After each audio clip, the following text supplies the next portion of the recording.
geeks. So stop in the chat box and say hello. And listen in wonder to the Craig and Tizz show.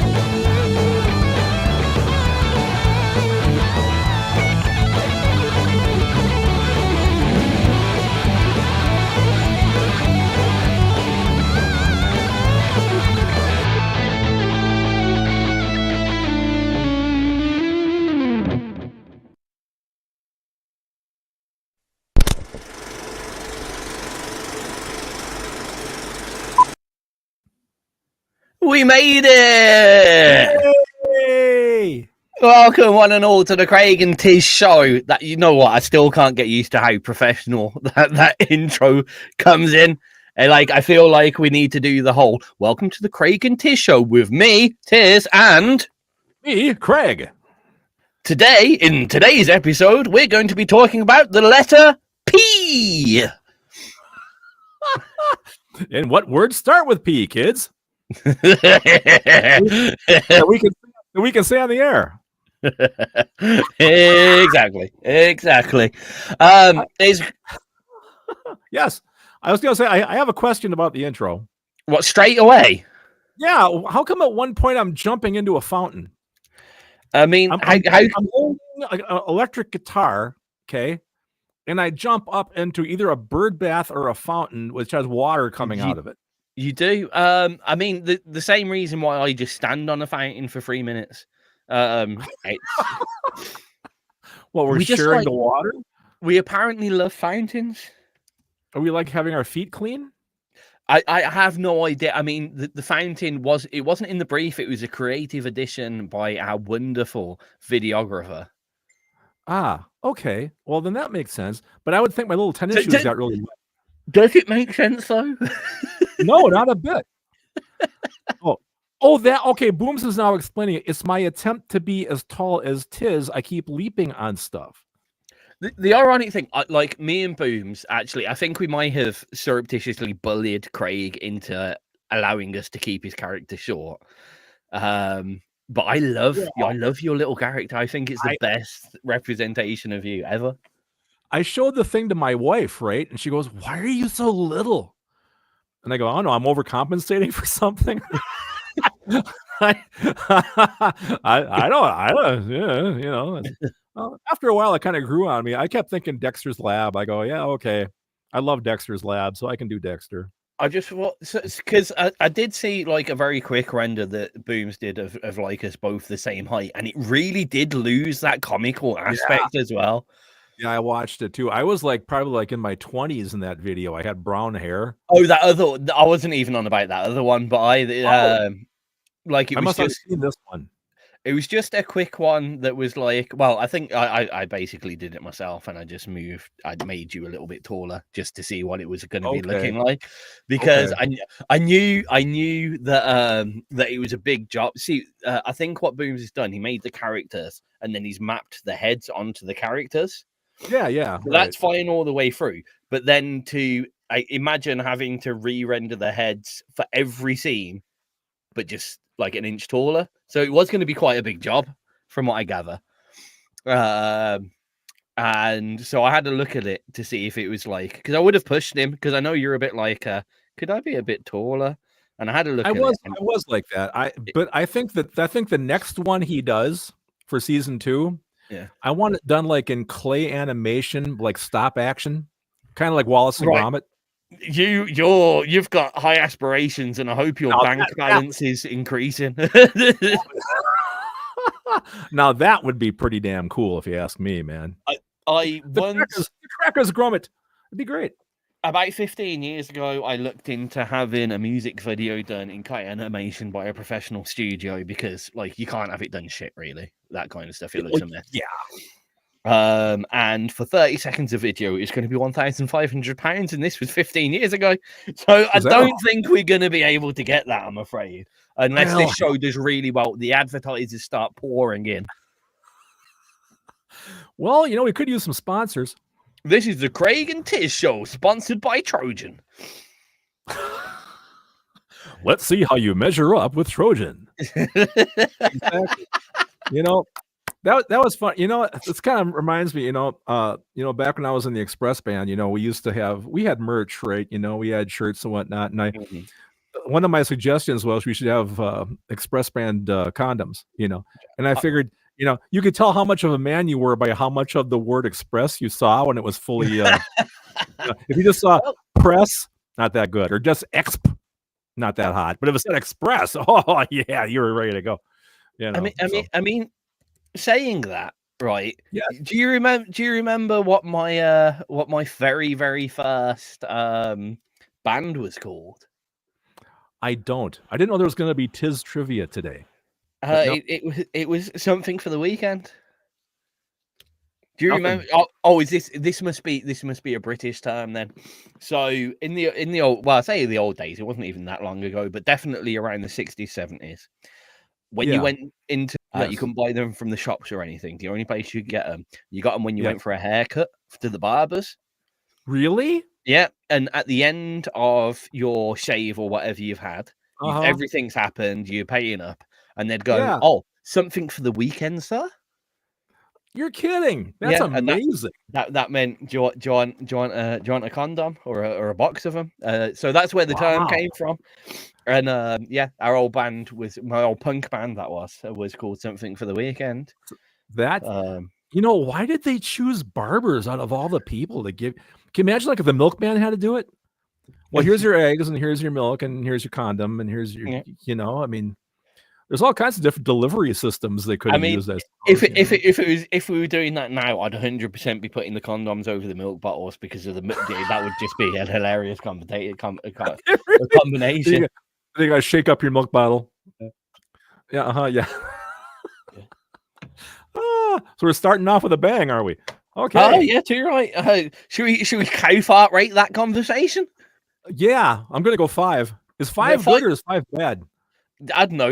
It's more than 4 and less than 6. Okay, it's like right down the middle. I guess we just make it 3. Sure, right. We'll split the difference, right? Okay. Whatever it is, it's okay. It's an amount of cow farts. That's fine. Yes. We should go back to the rating music and cow fart scale, though. I think because that was great. It was good fun. It was good fun. The only problem is whatever scale you chose, it always sounded like we were insulting people. Well, we're not here to insult anyone. Maybe each other. Only one cow fart, and then 5 cow farts. That's disgusting. Yeah, there was no good option. What do we have in today's show, though, Craig? You've got I keep meaning. I go ahead and say this, and these are actually Craig's hot picks, and I always say them every day. So, Craig, I'm going to ask you, what are your hot picks today? My hot picks for today, kids, are a band called Around 7 with a track called Your Demise, and then a band called Scared of My Brother with a track called Written by a Kitten, and then also the new single from REKKR called Hold On. Also a song by a band called Danny R. and Paul Gillings. I guess not a band, a duo. I'm so sorry. Track called Good Thoughts. Track by Chuck W. Chapman called Bring You Down. A new hot funk track from Curtis Millen called Standing on Business. Tune. Yeah, it's got funk up the you-know-what. And then a song from Scott Jackson called Plans. That's today's the hot 7. I always kind of go for 7. So it's a good 7 to have gone for. Good 7 to have gone for. And the conversation of the evening, we're kind of bouncing around the ideas of egos, and who's kind of how much effort people are putting in, who's pulling the weight in your band, who's coasting on that lead singer privilege. What does your band do when egos start clashing? Very interested in this. We're gonna see my more recent input from my not so recent bands. I'm quite interested in how egos may come across, as Craig has a history of cover banding. Well, at the present time, I'm in pretty good shape. I'm seeing as I'm pretty much the only guy in all my bands. I've never really had a falling out with myself. I mean, you've got both the biggest and smallest ego in the band. I do. You know, like I always tell people, I am definitely the most legendary musician in my basement. You know, You're seeing as quite how I'm right. the only one, I guess I kind of have that covered. Otherwise, there's no competition for me. You know. So we're gonna be exploring that. We're gonna be exploring some tunes. We'll play a few of the people that are here, and if anyone's got any very specific requests, we'll let you know. I apologize. I do have to eat during this show. My food turned up 20 minutes before the show, and so I will be eating during the show, during the tracks. Sorry, everybody. Can we just start a new segment called "What's for Dinner, Tizz"? What's for dinner? Do you want to know what's for dinner today? Well, of course we do. I mean, usually, I'll be honest with you, most weeks, just because of the timing, it's very close. I end up with a bacon double cheese from Burger King most Wednesdays. Okay. It's cheap, it's quick, it's moderately substantial, and it's something that I can wolf down before the show starts. Today I was a bit fed up with that. I went for some Pepe's peri peri chicken, so I've got half a chicken and some Pepe's peri peri fries. I'm a big fan of Pepe's. I think it's brilliant. It's very tasty. It's cheap, and as fast food goes, it's like the healthier side of fast food. Grilled chicken on the bone. The fries are most of the time, depending what Pepe's you go to, you can get the air fried chips rather than the deep fried chips, which is good. They come with the seasoning on them. It's what I say, like Subway. Subway's like a healthy takeaway, isn't it? Yeah, right. As far as it got, this is as close to Subway healthy takeaway as I reckon you can get without doing like a McDonald's salad. I'm trying to lose the tits, to be honest, Craig. Dude, I'm gonna have mine forever. You know, I have that feeling. My main problem is I'm very good at walking, riding bikes. I do very loads with the lower half of my body, and I have this gangly, fatty, titty top half. Yeah. Over here, I call those moobs, which is short for man boobs. So they've been moobs. Like I said before, back when I weighed 340, you know, I was like a solid, C cup. Now I'm down to like a perky B. You know, so they're getting better, you know, but still jiggle like crazy. But what do you do? My dinner tonight is I'm having leftover hamburger helper. Sorry, I didn't. Now, this is a very American thing. This is Cat has it all quite often as well. Hamburger helper. It's easy. It's easy. I can't get my head around it, to be honest, because like, dude, if you're gonna have a hamburger, why not just buy some hamburgers and buns? Because you have to mix it with other shit to make it different. Why do you have to? Why don't you just cook a hamburger and put it on a bun? No. Because this is kind of like making. You guys have like hot dish or goulash or like like noodles, you know, and hamburger and like tomato sauce. Well, that's what noodles, this is. Hamburger, and no, I've never had noodles, hamburger, and tomato. Oh, of course you have. Or even tomato sauce. No, I really haven't. Now the thing is, I got the potato stroganoff version, which is amazing. It's slices of potatoes and stuff, and you got the sauce in there with the hamburger. It's fantastic. It's really good stuff. When you say hamburger, is it just mincemeat? Well, no, it's actual, you know, what do you guys call mincemeat? I'm talking like, you know, ground chuck hamburger, you know, like beef, you know, like in a tube thing, and you. Oh, okay. Like that, you know. Yeah. So I don't know. It's not incredibly appetizing. James Dawes just popped in the chat box and says, for him, everything above mid-chest and everything below the waist is toned as hell. Everything in between is a mess. So basically, you're just saying and REKKR has said the same. So basically, you're both saying you've just got bellies. You both have a belly. Yeah, well, that's okay. Well, that's diet. I mean, you can work out like a fiend. I mean, when I go to the gym every day, either I'm doing legs, or I'm doing arms and chest and everything, but the belly is just kind of, that's all cardio. That's like, you know, working on a recumbent bike or treadmill or something. That's probably the best. My stomach is like it's rotund, but it's solid. I mean, I have the most toned keg ever. Like you can't, there's no fat on it. It's just round. It's just very out there and round, but like it's rock solid.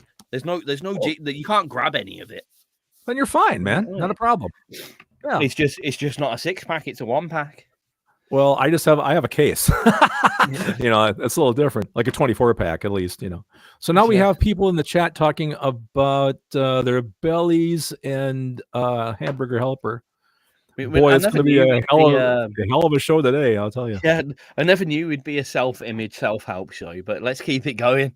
I guess so. But big up the fatties. Come on. I know, right? It's going to be now. It's working out with Craig and Tizz. Hi. I would. One of the things I would hate to try on today, right now, is my wedding suit. Why it wouldn't button? No chance. I doubt it would get over the shoulder. See, the tees are a problem.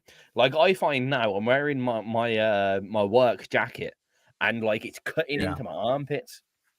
Oh man, that's not good. Oh, it's so uncomfortable. I could tell you guys my airport story because it kind of ties into all that. You keep eating, and I'll talk about the airport story. No, I was just going to say, should we play a track first, and then should we? Come yeah, back why don't to we the do that? Yes. Just wonderful. So notice we're on our 20-minute mark, and we you're right. You're right. Are we going in? Well, I am going in order because only for the first one at least because I've already got that one ready, and that one is Craig. It is around 7 with Your Demise. I'm sorry that I broke you.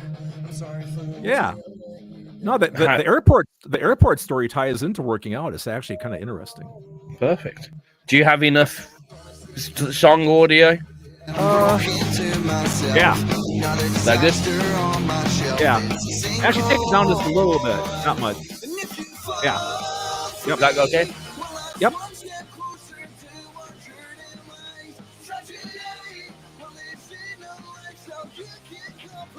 Yeah, this is like brand new, like last night brand new.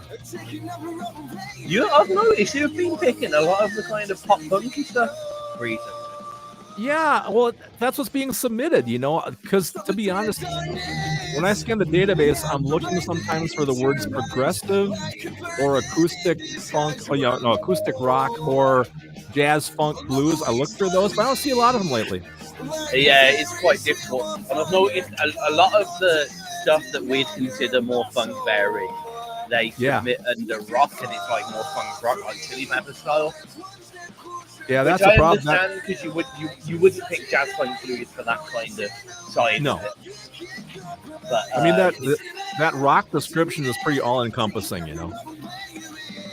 We do need more, but there is old fight that I have with developers. Yeah, developers' money and time. On that note, anyone watching us, we need between 5 and 10 grand if you want to donate that to XRP Radio. See a brand new XRP website provided by a professional website designer. I'd love to provide that for you. Yeah, I mean, look, if one of you guys decide to play the lottery, right, and you hit really big, don't forget who your favorite radio station is. You know, if you want to help us out, we won't say no. You know what? I mean, I'll put this out there to anyone. If anyone could come to XRP with a 10 grand investment, I reckon I could double that within a year of the website being live. I'm very happy to have a partner. I'm not just looking for a donation. If anyone wants to join us at the top runs of XRP Radio, and you've got a decent bank balance, and you understand that unsigned and independent music, come work with us. In fact, anyone. I'd love loads of people to come work with us recently. I mean, if you give us enough money, we might start doing the show wearing like suits and ties. Well, maybe. Sorry, what was that? I was reading James's comment there. I said if people want to invest enough money, we'd do the show wearing suits and ties. Kind of dress it up a little bit. No, that's the one thing that I wouldn't. It's not going to happen. I would choose naked over suits and ties. Well, maybe I don't know if I would. I would easily choose naked over suits and ties. In the morning I watch like breakfast news shows, and I see the hosts there, and they look so fucking uncomfortable on the sofa. I know they do. Yeah, and I know their belts digging into the belly. Oh yeah, for sure. Business. Right, here we go. That was Your Demise from around 7. I always wonder, is it around 7 the time? Is there around 7 of them? Is it around 7 years old? Hopefully, it's not that one. If they are, they got pretty deep voices for being only 7. I mean, I guess so. Maybe Well, they- do maybe they? Maybe they play those fancy 7-string guitars. Maybe, yeah. Maybe there's around 7 strings on their guitar. Yeah, that might be what it is. Yeah, around 7. Well, maybe like 645 was right out, so they had to go with something else. Anyway, where was I? Oh, the airport story. Okay. Connie and I were in Florida on a vacation to Disney, and we were coming home, right? And I walked through the scanner in TSA, right? And the guy, I walk through the scanner. Guy pulls me over after I come out of the scanner, and he says, "Sir, would you want to follow me for a minute, please?" And I'm like, "Okay."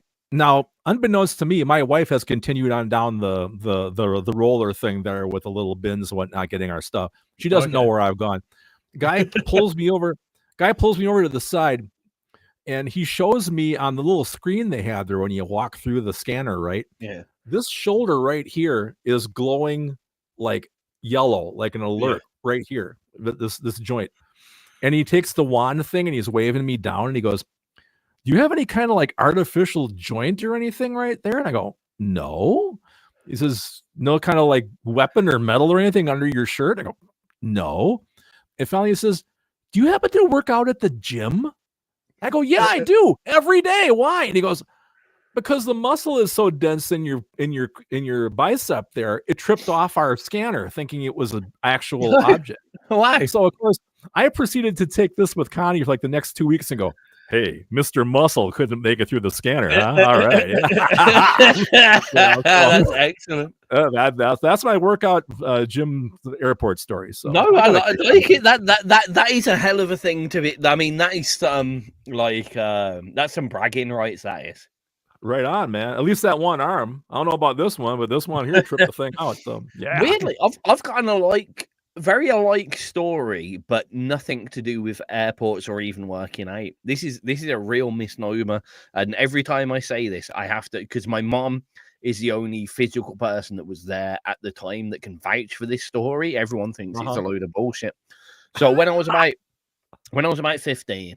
I had, I will openly admit, a load of botched orthodontistry work. Like, I've got no molars in my teeth because of how bad they put these clasps on the back teeth, didn't seal them. So they just rotted through whilst these clasps were. It was a bad thing. Yeah. Anyway, whilst you're having it all, they need to take like x-rays of your face to see how they're going to use your teeth and whatever. Yep. And so my first day in the orthodontist, and they're doing the first x-rays to make sure that I can have braces and stuff like that. I've got a very small mouth on the inside, weirdly enough. And they've come down and they took my mum aside and went, "When did he have the operation?" And Mum's like, "What fucking operation?" "What operation?" And I'm like, to reconstruct his jaw. And my mum's like, "What the fuck are you on about?" And conversations happen, and they end up bringing this X-ray out, and I've got like, it doesn't look like surgical pins, but I've got all this metal apparently on this side of my jaw. That's all like stuff, and it kind of looks like someone went to pin something together in my jaw, but they didn't. Wow. Subsequently from there, I ended up so this was kind of passed off, and the author they said, "Oh, there's the off chance that we need to clean the machine," and there was something in the way of the rays. Mm-hmm. And because it was so botched, I never ended up having a second X-ray way back when. Yeah. Then 2019, it was during COVID. I had a real bad abscess toothache. I needed the rest of a tooth pulled out of my face, basically. It was so bad. Let's put it this way. I love my mum to pieces. I very rarely said a bad word to her. And she, whilst I was in massive pain, she was like, "Why don't you do this? Why don't you do this? How about this? Is this an option?" And I told my mother to fuck off straight to her face. I felt so bad instantly afterwards. But it was like a fuck off and shut up. Like, I was in so much pain. Gone to the dentist. They've done a quick X-ray to see what needed taken out and if I needed to be put asleep, because like it was literally fragments of tooth that were left in my head. Oh man. And same thing, he's gone, "So when did you have the reconstruction operation?" And I'm like, "What? Again? Really?" And he goes, "No, like seriously." Like I was like, "We had an X-ray when I was like 15." and I'm like, Yeah. like at that point I was what 25. Yeah. No, I was older than 25 even. What am I now? 36. So 5 years ago. So I was 31. And I'm like, what? This is a real thing. And he goes, yeah, like you've got a load of metal in the one side of your jaw. And like now I can I didn't think about it much. And that day I was like, really? And you can feel like I've got like an actual bit here that's like you like solid. You like part Terminator or something? Or I have no idea. Like I've checked my medical records. Like there was a little moment where I was like, what happened when I was younger that I don't know about? You know what I mean? Like I've had a great childhood. I love my parents and everything, but like what the fuck has happened? No shit. And I did actually turn around to my parents and I was like, "This something like am I adopted? Like, you know, what the like it's a bit weird that there is no medical record of this, but I quite clearly on 2 X-rays have all these bits of metal in my face." And we're trying to think about it, and we're like, oh, there was a time where I apparently went to jump down the full flight of stairs in my house, and I failed. And we used to have do you remember the Artex paint, the kind of paint with sand in it? We had that all the way down the hallway, and I scraped basically all of the skin off my face. There was just this big so I was like, was there any metal? Like, have I managed to get metal in my face for some reason? Never figured it out. Still haven't figured that out today. I have a question. Go on. Can you take a magnet and stick it to the side of your face as a stay there? I've never tried actually, but give it a shot, man. It'd be kind of funny. I've done things like, I mean, I know there's a magnet in this.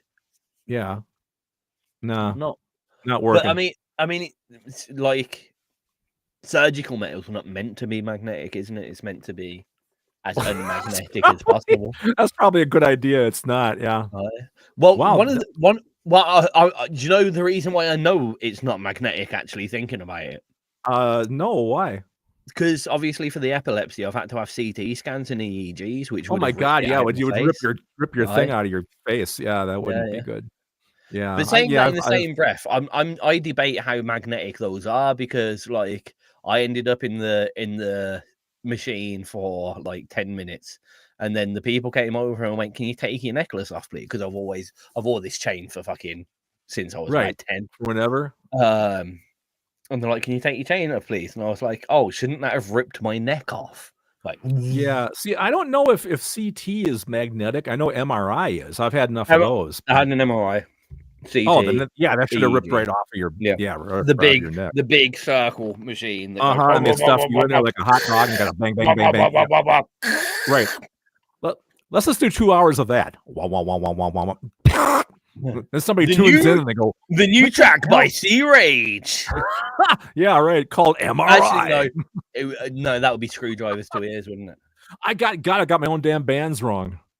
Yes, Screwdrivers. Maybe it's a collab. It's a collab between Sea Rage and Sea Rage to Ears. Sea Rage. Sea Rage to Ears. That has tickled me more than it should have. Sea Rage. You know, I'm afraid I haven't seen a comment in the chat box like the last 5 minutes. Did they all leave because we started talking about dental work? Are you guys still there? I don't know. Has anyone else got any weird, weird stuff that they find through their life? Like one day they figured out that chat box.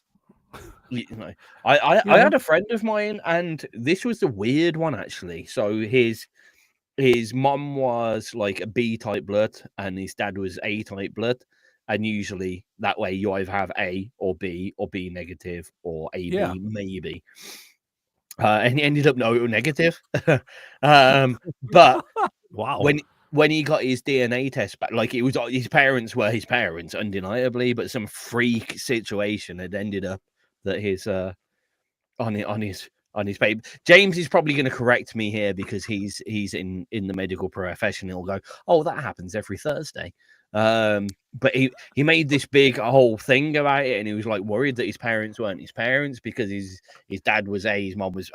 I may be wrong with this, but it was something along those lines. His dad was A, his mom was B, and he turned up like the rarest. It's O cool. Negative, isn't it? That's the rarest one, or O or something. Or I don't know, man. I just don't mind it being one of these real rare blood types. Anyway, James is going to correct me. I know he will. He always does when I say stuff like this. I didn't know James was in the medical profession. He does like I don't know whether he's still doing the stuff, but he like works between in the hospitals, working with the prescriptions and stuff like that, as I remember. Ah, that Correct me if explains a I'm lot. wrong, James. Yeah. Yeah. Wow. Cool. It's also where he met his lovely missus, and it's been absolute pleasure, James, actually, to watch your little outings with the missus and the kid. It's been lovely. I've been enjoying that. They did archery the other day. That was lovely. Cool. I thought so. All right. I'm curious to see which one of us is actually going to lead into the real topic of the show. I'm waiting to see if you're going to do it or I'm going to do it. I was just going to say, well, we should probably get back on track. I knew it. Great minds, baby. I was going to go, oh, we should get back on track after that. Yes. Oh, you're a pharmacy tech. Hey, Tizz, every time you do that, we should duck. We should duck. Well, yeah. I've been trying to work with Booms to get what my idea is. I shouldn't ruin this idea, to be fair, but I'm gonna, is to have an overlay. So when that happens, a little police car with our big head sticking out the tap and a siren drives along the screen. That's my aim. So every time that happens, man. And Booms made a little police car, and the car says tangent on the side instead of police. It works brilliant. How about tangent police? We could do that as well. The main problem is just getting it to work on this, because at the moment, I'll show you what we've got at the moment. I can actually show you, I think. Is it there? This is what we've got so far. We're going to go away, by the way, here. Yeah. Oh, it's not even. Hey. There we go. So that's what we've got at the moment. The main problem is that was meant to go across and you could still see us, but that doesn't work. The other problem is you may have noticed there was no sound there. Yeah, it's a very quiet animation. It's not even quiet. It's a silent animation. Maybe we're doing silent film. They had to start somewhere, back in the 30s. So, but before we get to talkies, Tangent a lot. Different. I know. It's like Laurel and Hardy. So anyway, do you want to take it from here, or do you want me to get into it? Well, I mean, I'll ask the questions, you answer them, I guess. We're talking egos in music. Those big personalities getting in the way of our musical life, or whatever way you want to put it. Did you ever have any egocentric or clashes in the Express band, Craig? Oh boy. Not to, like love and joy to the Express band. Let's not say there's any actual problems here. I could honestly report never really any kind of ego problems. It was more maybe if we had any kind of fallout, it was musical direction, stuff like that. Well, I want to play country, or I want to play funk, or I want to play. We had a guy one time hired a keyboard player like 1,000 years ago, and he said, well, this band is cool and stuff, but if you don't hire my wife to sing lead vocals, I'm going to quit. What? Really? Yeah. If you don't bring her in, I'm done. Obviously, we didn't bring her in. He was done. So sometime what I will do, I think, in the near future or the future, I will have my good friend Barry Alverman from the Express Band come in here and be a guest with me. And we can talk about, we sat down one time and made a flow chart. I think in the 20 years we had now this is just numbers off the top of my head, 9 female vocalists, 6 keyboard players, 4 or 5 sax guys, but myself and Barry and Ron, the drummer, were the constant pretty much over the 20 years I was working with them. But it was like a revolving door thing. You know what's insane about that? Yeah. You've probably had as many members go through your band as I have had on stage at once in my band. Yeah, probably. Yeah, but yeah, it was always more. I never had the thing with the one guy. Well, I own the lights, so I'm going to tell the band what kind of music we're going to do, or I own the PA system. We never really had that. I had that more back in high school when I was a kid, in my teens. Well, I built the light show, so we're going to do all Rolling Stones, stuff like that. But that's a long time ago. But no, like I said, with the Express, it was more if we had any kind of problems or falling out, it was musical direction. But we were a democracy. Everybody would bring in songs. Everybody in the band would vote on them, and the songs that got the most votes, that's what we learned. That's how we did it. Yeah, and they still do it to this day, which works out just fine for those guys. But in terms of actual ego, I'd have to say no. So. Whilst for the guys in the chat, anyone listening at the moment that wants to head to xrpradio.co.uk/chat, love to hear if you guys have had any of the experiences that are even closer or like to what me and Craig are talking about, and we'll talk about them too. For me, I've had from the extreme to the ridiculous with egos. It has to be said. So my very, very, very, very first band, as you know, Craig, was a Red Hot Chili Peppers cover band. And I love playing Chili songs. It was a good experience, don't get me wrong. Mm-hmm. We're all between 14 and 15 years old. But I kept pushing and pushing, like, we should do our own music. And they're like, no.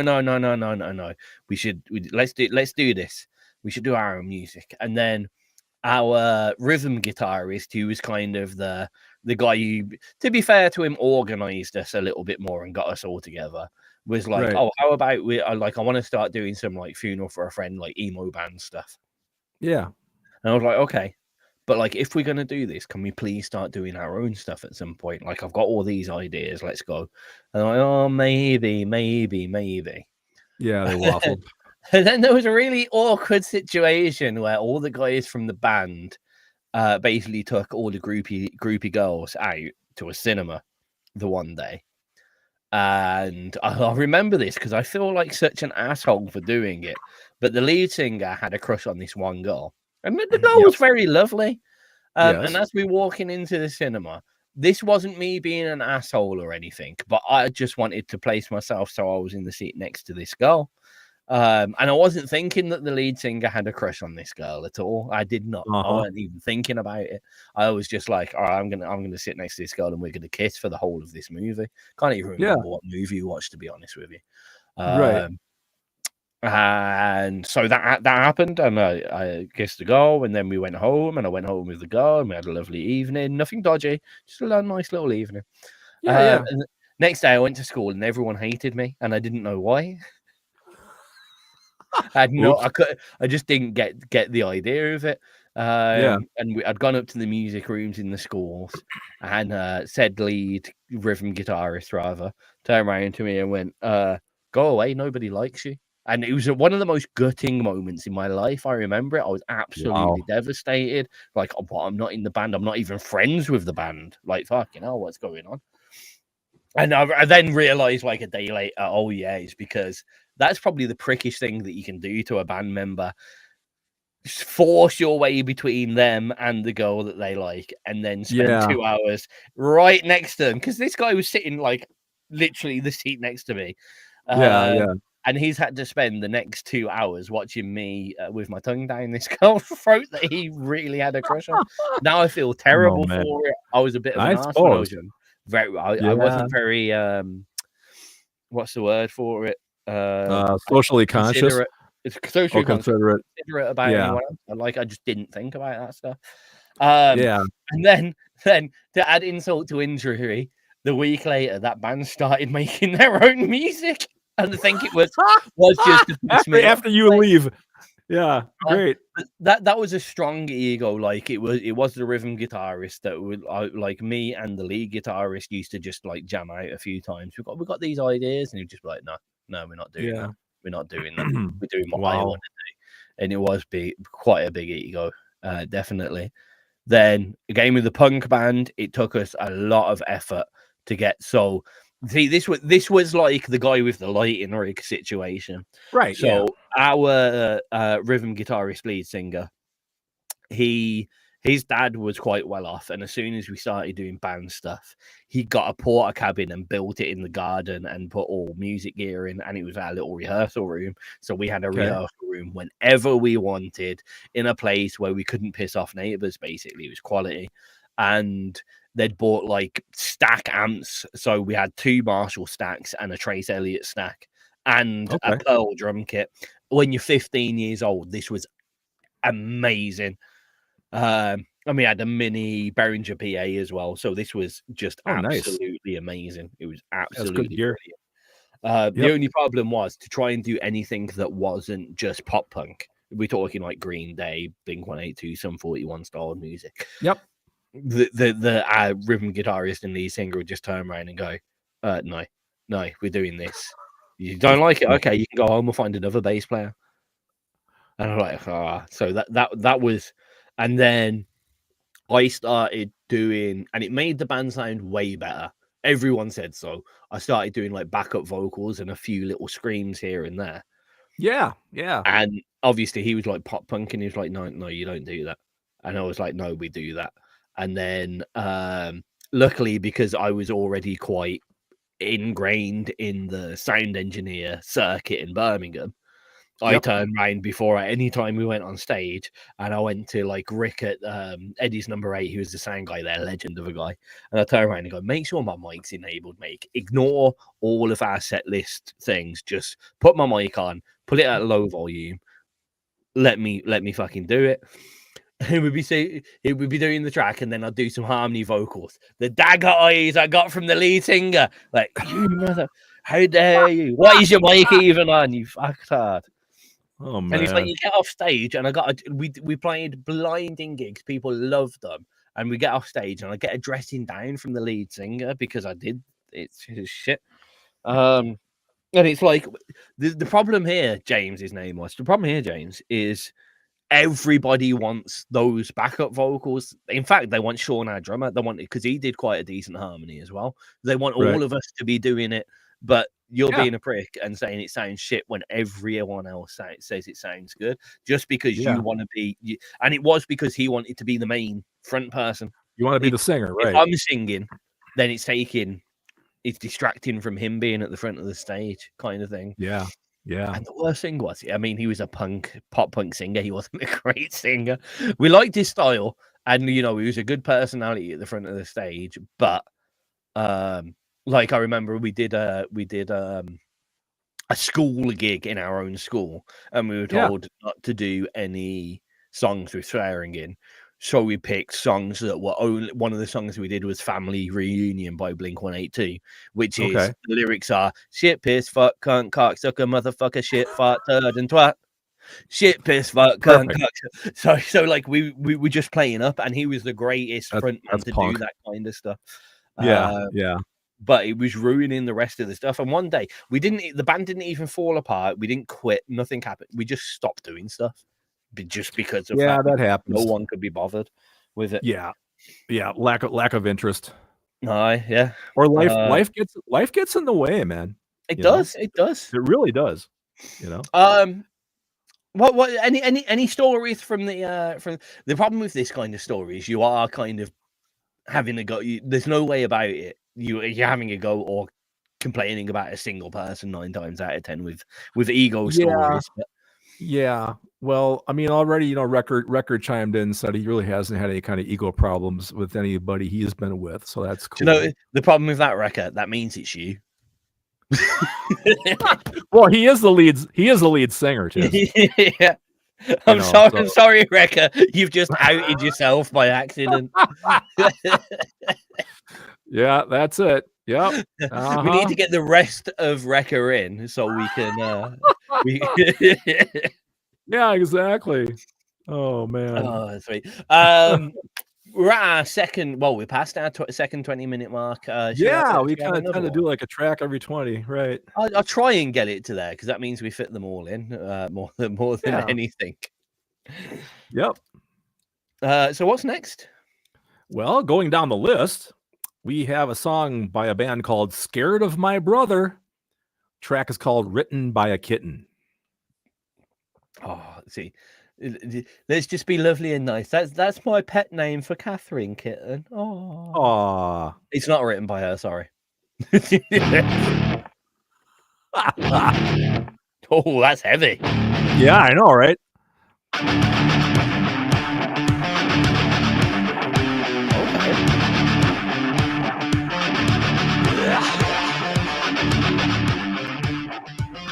You can see why this caught me, right?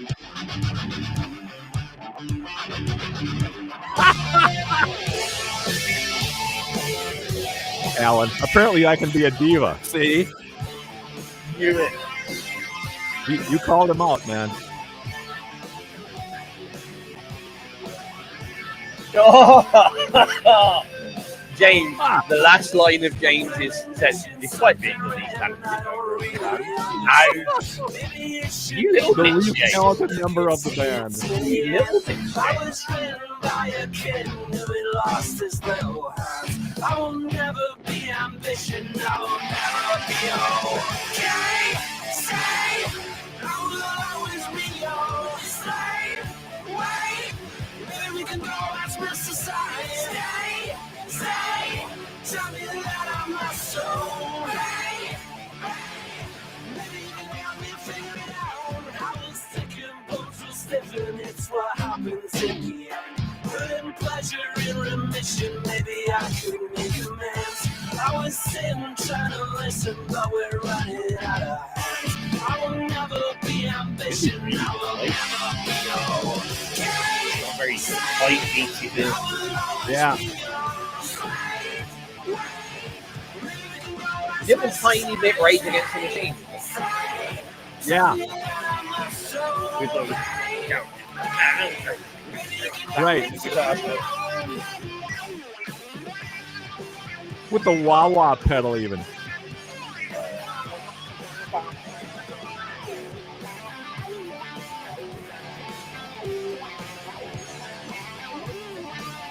See, I'd say this is quite funky rock.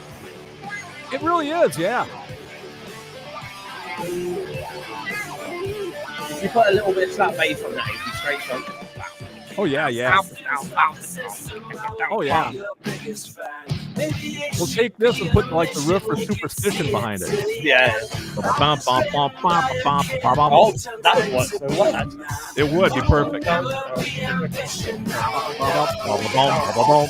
Oh, that would work so well. It really would, man.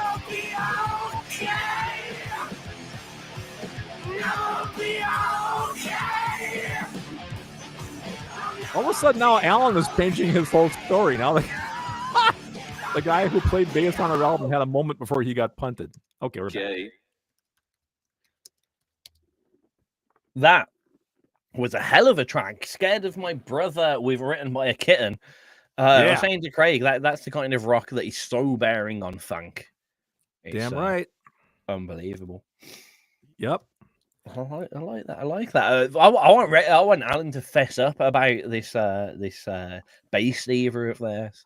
Yeah, all of a sudden now he's talking about he's a diva, supposedly, and all of a sudden they had a moment with the bass player. I mean, but before he said, "I've never had any kind of drama with anybody in my band," and all of a sudden all this stuff is coming out. So I reckon, what's up?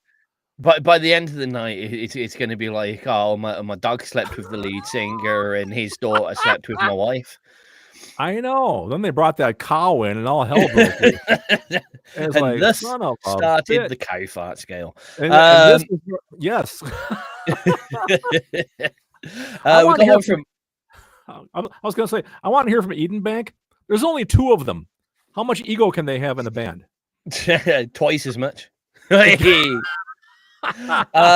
I love this comment from Nightwolf. Only been a diva once, invited to play a festival in Hungary for a semi-political party, traveled nearly 3 hours with equipment on public transport, got there, had to show emails inviting me, so not a great start. Just as I was about to play my set, police rocked up and shut it all down. He was drunk and stoned. Oh, I've lost it now.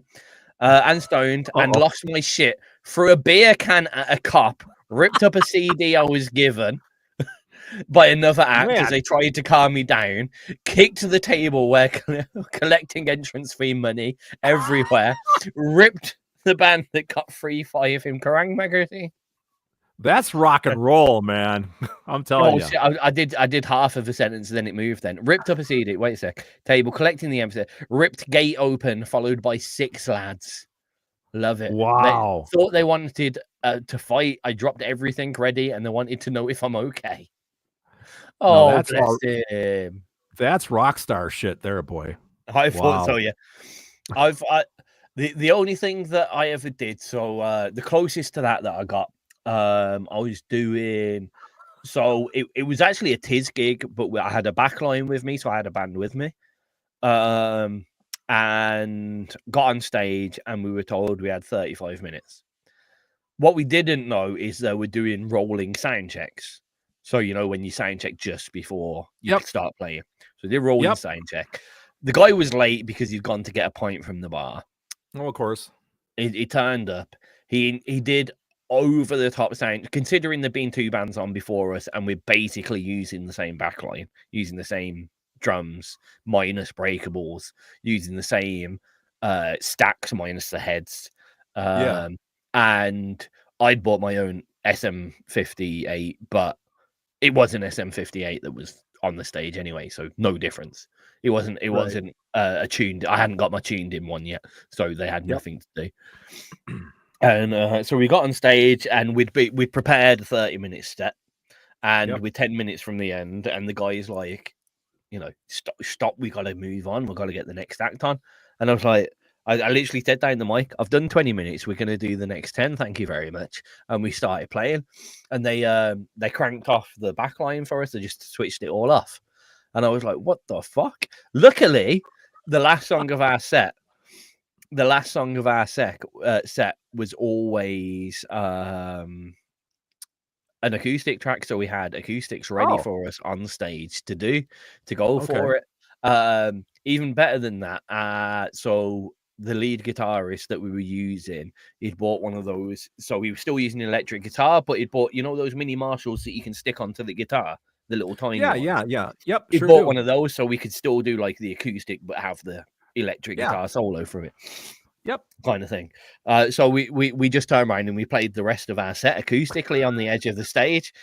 We just sat on the edge of the stage, refused to get off. The bouncers tried to get up to us, and I knew them luckily, so I was like, "We got 10 minutes left. Fuck off, Gary. Go back to the door. We're playing this set." And they were like, "All right, fair play. You're playing this set. You've been booked for 30 minutes. You've done 20. That's fair enough, right?"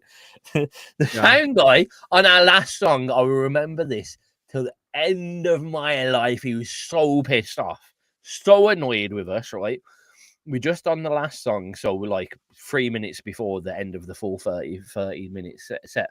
He ran up to the fucking guitarist and with a pair of scissors and snipped his strings on stage. Yeah. Wow. That's not professional. It's not professional at all. Do you know what our rhythm guitarist did? I punched him. Sorry, leaned right behind him and got his second acoustic out. Like it was literally like that happened, and like I was sitting there, like I'm carrying on singing, and I was sitting there thinking, "Oh shit," because our rhythm guitarist was a bit of a lump, you know what I mean? He's a big guy. Yeah.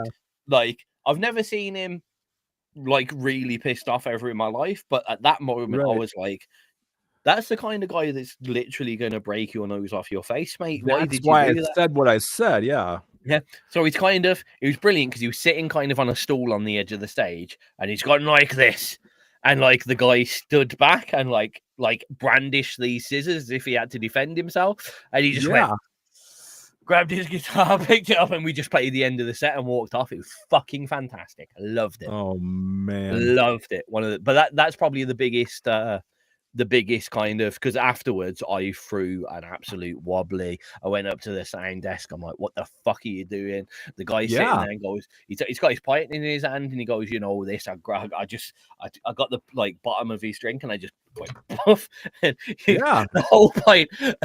It was quite an amusing thing. It didn't quite land as perfectly as it was, but it basically just upturned right onto his head. Beautiful. Oh, nice. It wasn't quite as smooth as it sounded. I wish it was. Too funny. I have to laugh here. I'm looking at the chat box, right? And people have said, "Oh, I've had no problems," and I've had no problems. And all of a sudden, Eden Bank comes back with, "Well, I did have a wee moment at a festival last year." This is interesting from Ashley and Eden Bank. "I did have a wee moment at the festival last year when the sound man was having issues with the sound system and told me I just needed to sing louder. I asked if he was serious. It was the human voice. I don't think I was unreasonable, though." Ashley, to be fair, your band is not exactly screamo. You know, Yeah. I'm not here. Sing it louder. That's not what you guys do. So I think that's kind of interesting that he would say something like that. That does remind me of a few situations where I've similar kind of thing where it's like the sound guys asked you to speak louder or do something louder, and you realize like even though it's kind of unviable, it's like play your acoustic guitar louder. Are you like how does that happen?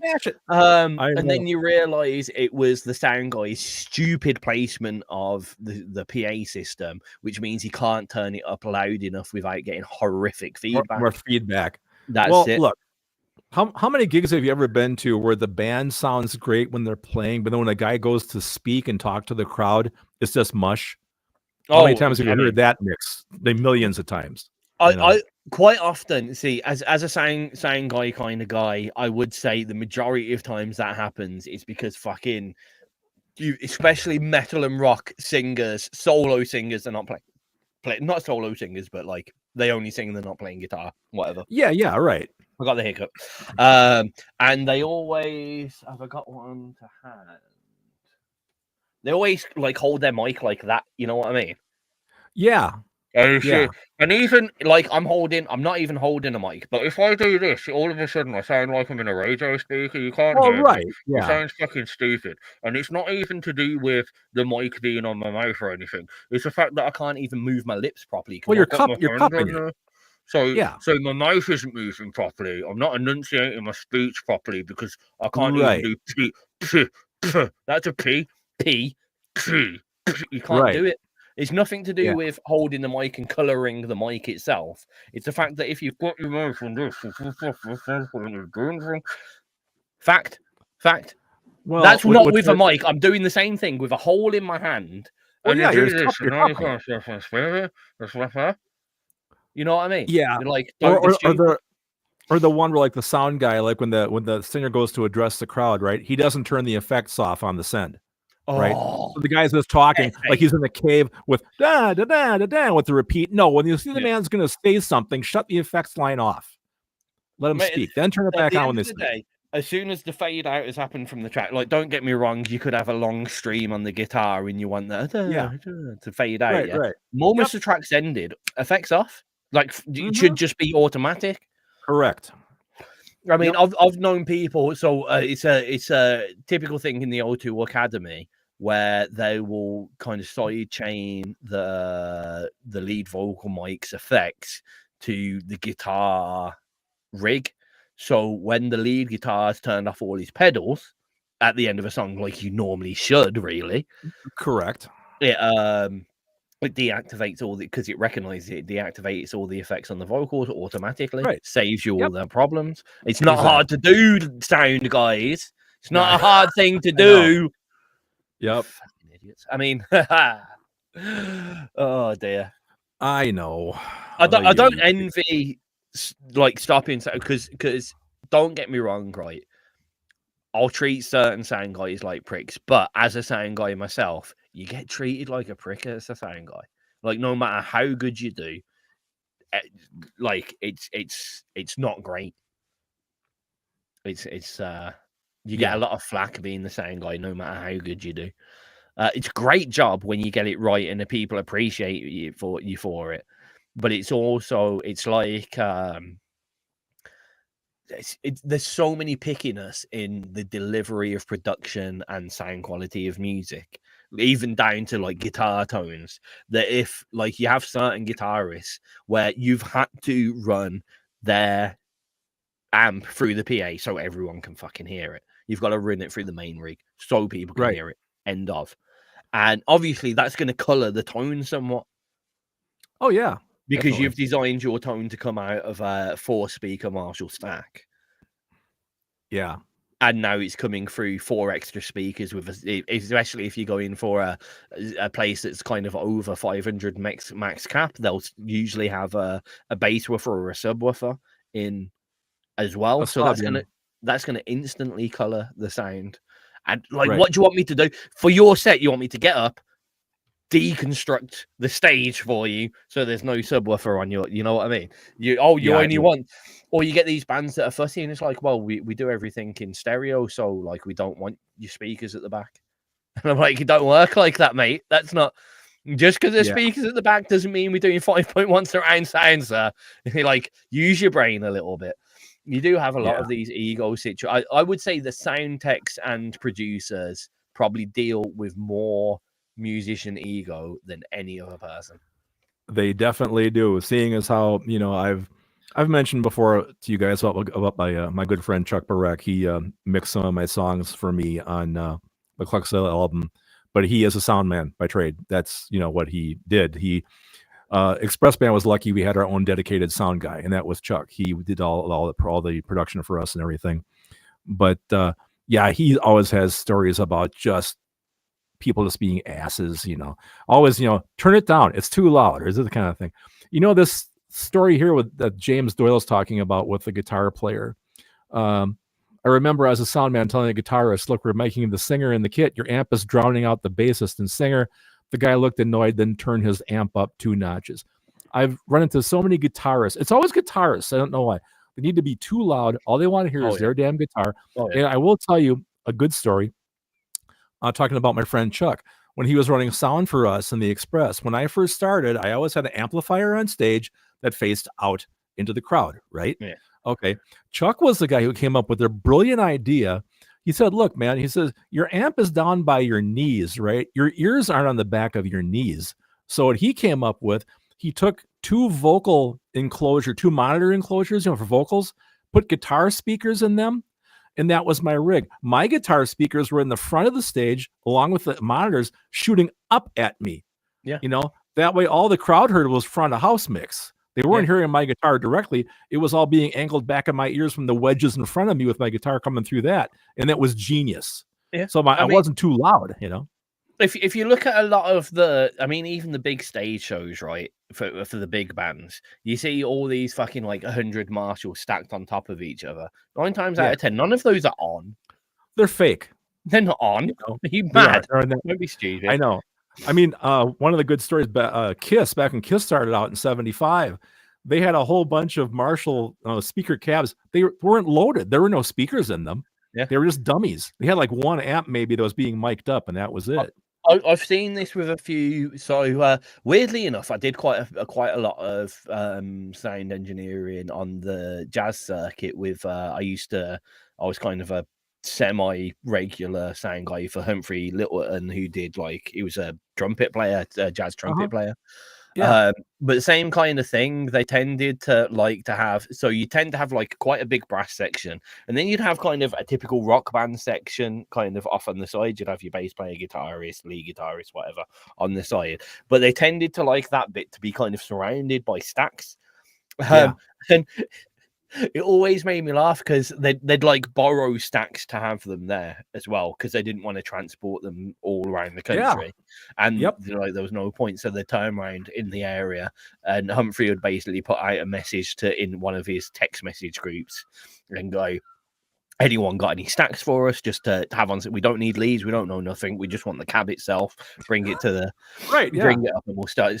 And that amused me in itself, right? But the one guitarist swore by Line 6 amps. He thought they were brilliant. The fact that they're, the digital ones, the fully digital Line 6 amps, he thought they were really, they're very good easy to change and color sound, very easy to change your tone. Yeah, they're very good, yeah. As long as you're not too worried about that kind of warm analog sound, you can get a real crunchiness out of them, which is great. I do rate those Line 6s. Obviously, so he had an all-in-one kind of 200 watt combo. A combo amp. Yep. And so you'd have this wall of up to 16, a 4x4 wall of stacks. And cabs, and then literally just behind those, facing the other direction, you'd have a little Line 6 combo with a SM58 on it, with a mic on it. Yeah. That's the way it works. The rest of it, and he would always take his own. So the literal little headphone port on the amp. Yeah, he'd use that as his in-ears, straight out the amp into his in-ears. Wow. Yeah, he's fucking brilliant, man. It always made me laugh. Always made me, because the funniest thing about that is, think about it. All he heard was himself. That's some level of, one, confidence in playing, and two, ego. To be like, fuck the rest of the band. I'll just listen to myself and play and play, and everyone else can play to me. That's almost what he was saying there. Yeah, that's amazing. But that was, you know, are we about due to play a track, or I'm kind of due to play back? We're a little bit behind as well. That's what I was kind of wondering. I was just kind of, also my spider sense was tingling when it came to music there. It's like, we should probably be playing something. It's an exciting one. It's the new REKKR track that we we previewed, and it was the wrong track. If you remember. Now notice how much this guy has his guitar turned up way too much. No, I'm kidding, Ryan. I'm not picking on you. Yeah, and the vocalist needs to shut up. He's such a damn prima donna, this guy. Jesus, he's all over the track. He sings so loud as well. I know, definitely. Should I introduce it, actually? Yeah, go on. Thank you. Here's a new track by REKKR called Hold On.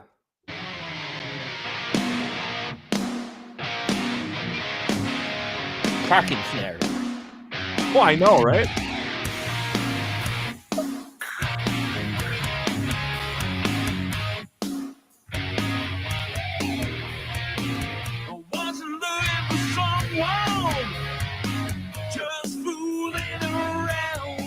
It sounds like he's had this technique that I picked up years ago, where they'll, I don't know whether that actually, it just sounds like they'll side chain a bit of white noise under the snare.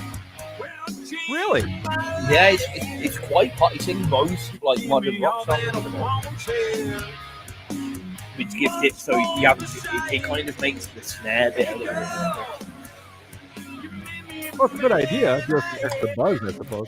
Yeah, it worked really well. Yeah.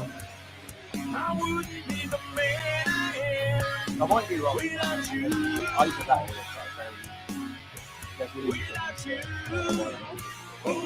That's right. I can't hear it too well when you're not by the mic.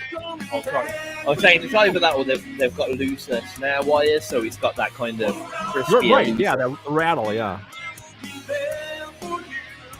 So do you want to do the show and tell thing or not? The show's going good without it. And we can if you want to. We can if we want to. We've still got 50 minutes, mate. No, that's true. I guess we have time for it. Plus, I'm excited to see what you're going to tell us. Oh, I have something good. There's a lot of really fun things in Icebox Studios. See, mine's quite boring in comparison. It's going to be like, I got this because you gave it to me. It's not a contest, man. I don't know. I feel like this show and tell thing could very quickly become a contest. You may say it's not, but I can see. What do you think is going to happen? I think people are going to go, Craig's one was better than yours, and I'm going to be like, right, do you next week? People are going to say, here's some other stupid shit thing they tried. It's probably not as good as What's for Dinner. I do like the What's for Dinner part.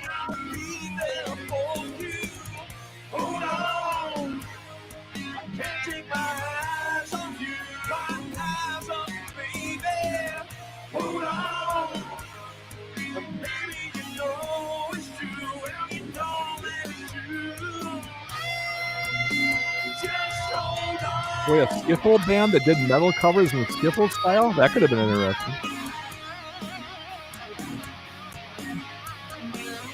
Good chat box today. Lovely. Yes.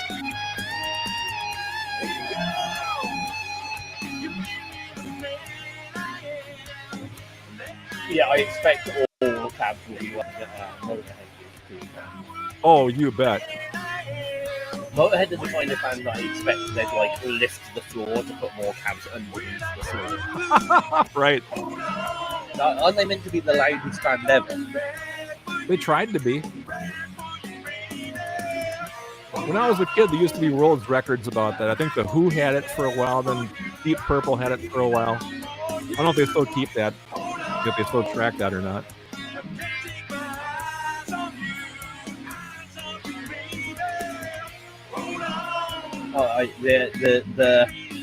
The Guinness Book of Records, even though this is debated by Motorhead, says it's deep purple. Yeah, that's what I read. Right. 117 decibels registered at London's Rainbow Theatre. That'd blow your head off. I'm pretty sure I've got over 117 decibels with our Warfail stack, but I'm not gonna claim with Prodigy have been up there as well. Yeah. Here we go. Hold on, REKKR here on XRP Radio, the brand new one. It's out now on all your favorite places, and here too. Yep. I should have gone, right. Here's your favorite place and other shitty places, really, shouldn't I? Yeah, well, we are your favorite place. We don't like give you much of a choice. This is your favorite place.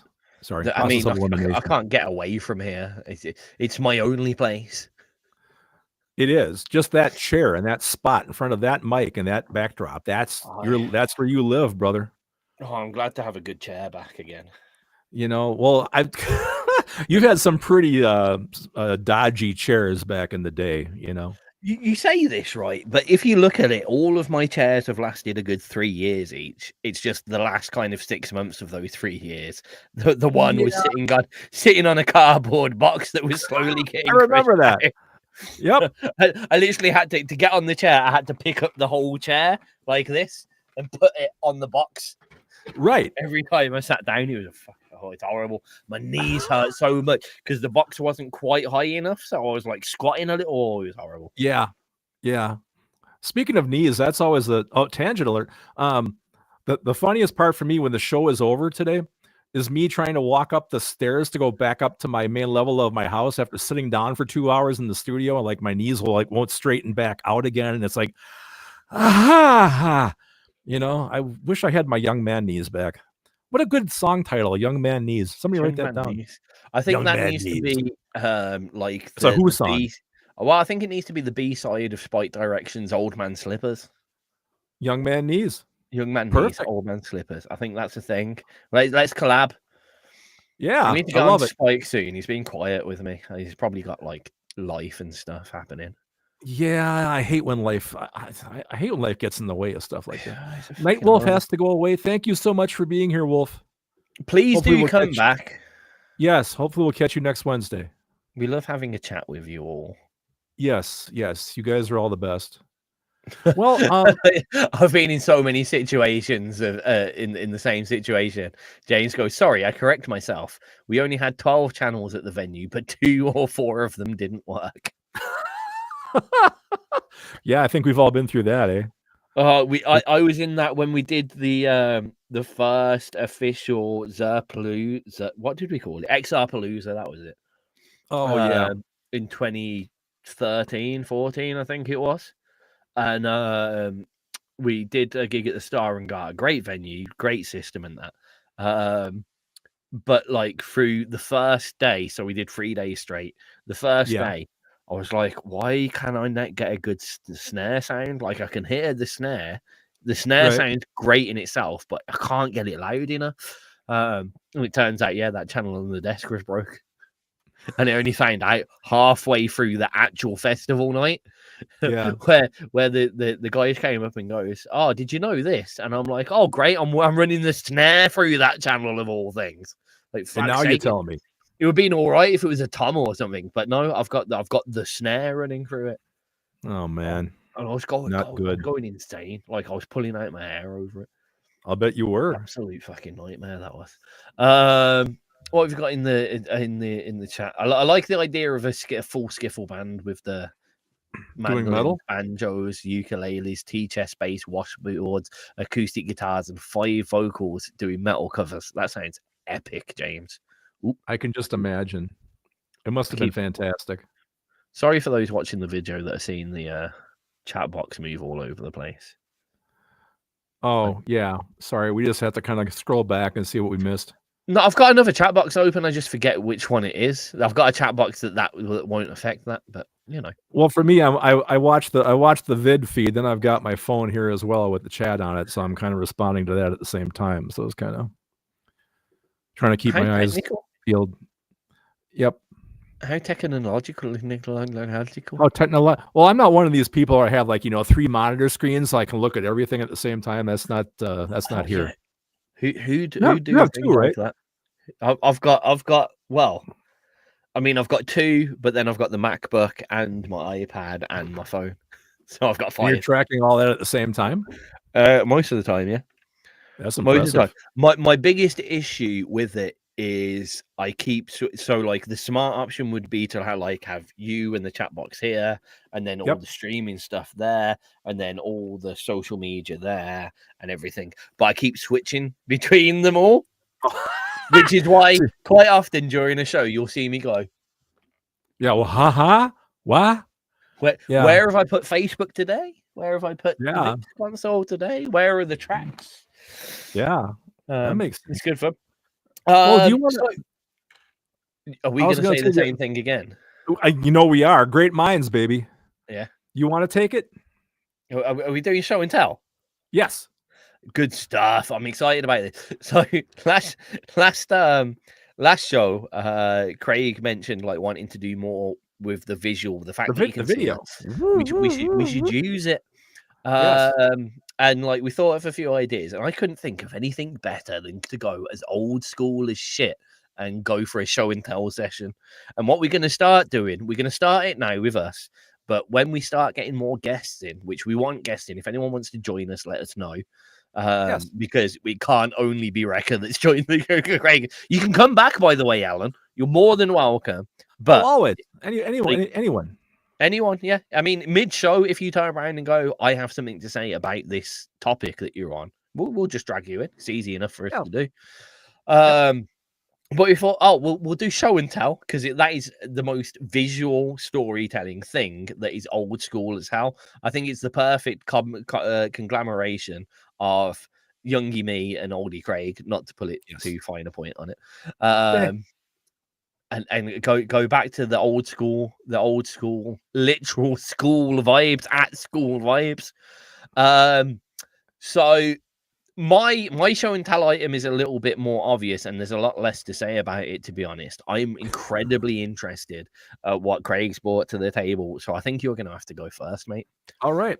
I will go first. Oh, James Doyle, I best buy a webcam. Yeah, James, we would love to see your smiling face on our show. Love to have you on.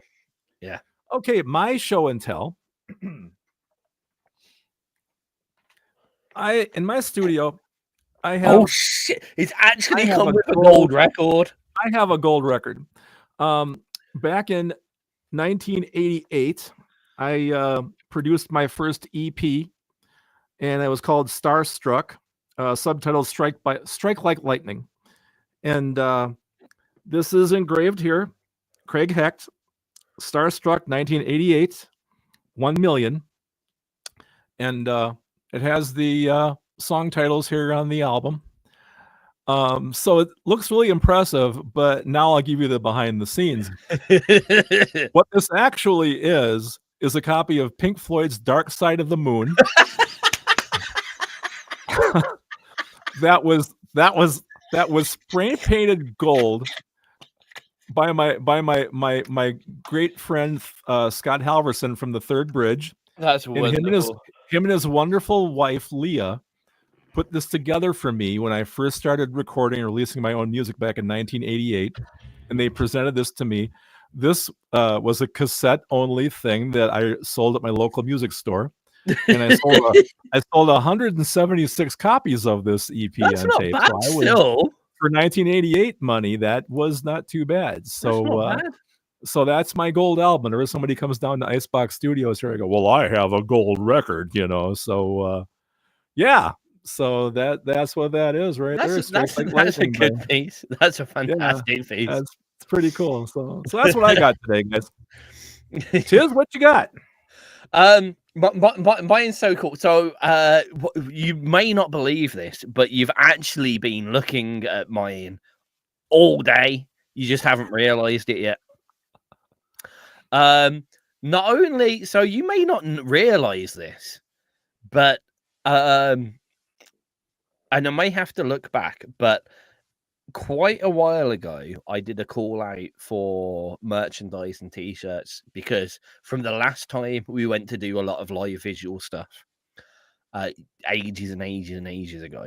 I don't know whether you actually sent me this because of that, or you just sent it me because it was because I believe it's the last one. Yes, it is the last that was one. there as well. Yep. But this was kind of the first t-shirt that was out of all the people that I've worked with over time that was actually gifted to me for XRP reasons. So it's got a little bit of a soft spot in my heart as well. Because it's not just a random piece of merch. It was the first the first kind of free bit of merch that I got for being an XRP DJ, as it were. Don't get me wrong, I've got a few other pieces that were somewhat XRP related, but it's because like I went to gigs or whatever and I've got them. This one was sent to me from the opposite side of the planet almost. Because I asked for it and it came to me. It's also from the guy that's on the other screen right there, just right there. It is the last existing Third Bridge t-shirt. Yep. The Third Bridge. That's the Third Bridge. The Third Bridge. And I think the back actually says the Third Bridge Band, I believe. Does it? Yep. The third. Yep. There you go. The Third Bridge Band. That's a piece of history right there, boy. It's a piece of history. One, I don't believe you can't get these anymore. So Nope. it's exclusive. It's limited edition. I should move my mic out of my way now because I don't need to hide it as much. I've been trying to hide it all show. It also looks like it says TED, which is interesting. Yeah, I guess it does. I still call Third Bridge T3B when I'm abbreviating it. It's just easier. Oh, okay. No, I see it. I see it. Yeah, cool. Another thing is it's one of the it's a thick t-shirt. It's high quality. Oh, yeah. You know what? I've had a lot of band merch sent to me over the years since then. And this has to be possibly the highest quality t-shirt. It's been through the wash. It's probably one of my oldest ones, and that print is still. It's meant to be like that. It's not meant to be right. solid. Yeah, it's distressed. Right. It's one of the best, Nick. It's gone through the wash a few times, and it's still working. And it keeps me a little bit toasty in the studio on a cold summer's night. Ah, very nice. Very nice. Yes, so you wear it well, sir. Yeah, it's one of the. I had less to say about it. The Craig's story was way better, but I was thinking for the first show and tell I should do something a little bit personal, and I couldn't think of anything more personal for the Craig and Tizz show than the first t-shirt you ever sent me. Yeah. Well, it's really nice to see you wear it. That's for sure. You know, I do. What I'm trying to do, I mentioned this in the last show. I'm trying to dig out all the merch that I've had from various bands, and just wear something different every single show. So it kind of ruins the kind of show and tell thing because I would have been wearing a different t-shirt anyway. But I thought for the first show and tell, let's do something that is literally personal from Craig to me, and here it is. Unfortunately, cool. I would say I didn't give Craig his gold record. That was nothing to do with me. No, you didn't. The funny thing is, if I put the thing on the turntable, I think it'll still play. Huh? I'll be. Oh no, doubt it. 1980. Somebody do the math. How long ago was 1988? I suck at math. That's why I'm a guitar player. 40 odd years ago. 30. Wow. 37 years ago, is it? Damn, is it? I don't know. I think so. Yeah, I think it's 37 years ago. That sounds right. I've been doing this. It's 37 or 47. 47 sounds worse, man. Yeah, I think it might be 37. I've been doing this too long. 37 I can live with. 25 plus 13. Yeah, 37. 37? 37, 38. Somewhere around there. Good enough. Yeah, so we were still on, let's see, we're still talking about egos and bands. I think people have pretty much chimed in pretty well here, which is cool. Talking about egos. Yes. Do you get a bit of an ego boost when you see someone else wearing a t-shirt from your own band? I do. Actually I can speak on that. I think everyone here in the chat box, for sure, and I'm sure some of those listening at home, the first time you heard your music played, right? on the radio or on XRP or whatever, didn't that just blow your mind? I mean, didn't you stop and think, man, here's something that, you know, I put my heart and soul into and I recorded it somewhere in some place and now the whole world gets to hear it. That's the first time that somebody played a Third Bridge song. I about lost my mind. I'm like, wow, you know. I suppose now it's not so much of a novelty. I mean, that's internet radio is a common thing, but back, you know, we started in 2014, you know, not so much. I remember XRP was such a springboard back then for everyone else. I mean, we were renowned. What used to happen was we'd play tracks like a month prior, and then about a month later, we'd see BBC introducing in the UK, playing all the bands that we'd played the month before. And we were like, yeah, we're doing this. Yeah, we're getting on here. Things got a wee bit saturated since then, and it is a little bit different. For me, though, personally, the first time that one of my songs got played on the radio, I played it myself to one other person. This is one of the weirder situations that people don't realize with me. So, like, I find it very difficult to take XRP radio seriously or professionally because I come from that thing where we had 1 or 2 listeners, and I still feel like we're at that point at the moment. Like, I can look at let's have a look at this server at the moment and see, whilst it's not the most exciting night at the moment, log in. Yes, it's been up and down between 400 and 600 people listening to us this evening across all the platforms. Right. And I still don't, that's not in my head. I don't consider that. I still think that, like, Craig, it's basically just me and you talking and James Dawes chiming in every so often. Yeah. It's kind of, yeah. So the first time my track got played on radio, and ever since, I feel it's the same thing. It's just me playing music to spams. It was back then, basically, most of the time. Spams would come listening, and I would sit here and play music to spams for a whole night. Right. You know, it's like what Alan is saying here, you know, about the first time somebody you never met comments on your track in the chat box. I think, too, as well. I mean, I've made some really good friends through XRP. You know, I mean, I've been on here for since 2014. And, you know, like I've said before, you know, I have my circle of musician friends here locally. You know, I have a few people, you know, I mean, obviously my bandmates and whatnot, my ex-bandmates now with the Express and whatnot. But, you know, you guys, you know, when I say you guys, I mean, you guys in the chat and, you know, XRP in general, you're such a good sounding board and such a means of support for what I do. Sometimes you feel kind of landlocked. It's like, well, hell, I hope I'm doing all right. I hope I'm doing this job well. You know, and it's so nice to get some support from people and positive feedback and constructive criticism if that's warranted as well. You know, I was just going to say, one of the things that I liked after, I mean, that most of them have died now since, but the likes of Rockers Dive Radio and Valley FM and Audio Burger and all of those stations that were with us way back then. I used to go listen to other internet radio stations. You know what? Great music, great hosting. Do you know the worst thing and the reason why I can't listen to them anymore? What's that? The amount of ass licking. Oh God, yeah. A track gets played and it's the best track that everyone has heard ever. Fantastic. Every time. Yeah. Oh yeah, this is the best thing. You're doing so. The one thing that I love about XRP is, do you remember KK Carl? Yeah, I think so. He had an artist, an urbanish artist from, I think he was from Uganda, and he was a black male young lad, singing majoritively about inclusion, shall we say? Yeah. And his artist name was KK Carl with a K. The Carl was spelled with a K, so it was KKK. Yeah. And the whole chat box turned around to him and was like, "That's probably not the best idea for a name for the obvious reasons." And the guy was like, "Well, I'm gonna like." It's almost like you know when certain people say, "Oh, we're taking it back. We're taking back the N-word. We're making it ass." Right. Yeah. He tried to have that opinion of it. It's like, "Oh, well, I'm taking KKK back. I'm gonna change the meaning of KKK," and I'm like, that's not like the N-word, which was a word, then it was switched around, and then it's been This is a thing that definitely means a large racist organization. You can't take that back.